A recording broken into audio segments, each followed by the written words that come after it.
In other news, an almost decade-long court battle against the head of Samsung Electronics has come to an end. Our business correspondent Kim Do-yeon has details.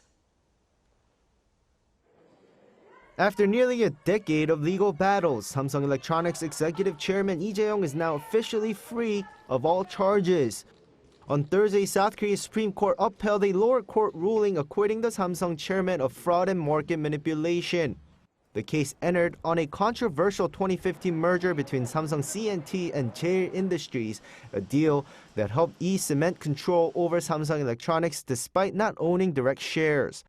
The merger came as Lee was in the midst of inheriting leadership from his now-late father, Kun-hee. Prosecutors argued the merger unfairly favored Cheil, where Lee was the largest shareholder. But the top court ruled there was insufficient evidence that the deal or the related accounting practices violated the law.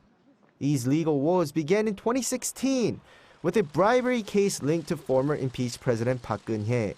He served a total of 18 months in prison over the course of 4 years until 2021 and was barred from holding an official role at Samsung for 5 years following his release from prison. That ban was lifted early after a presidential pardon in 2022 by then-President Yoon Suk-yeol, paving the way for his formal return to Samsung leadership. Despite rejoining the company, Lee remained entangled in the ongoing merger case, making frequent court appearances. His legal team celebrated an appeals court acquittal in February 2025 and famously left this comment. I hope this decision leads to the defendant returning and concentrating on their work. Lee's freedom from legal issues comes as Samsung Electronics has recently faced mounting headwinds.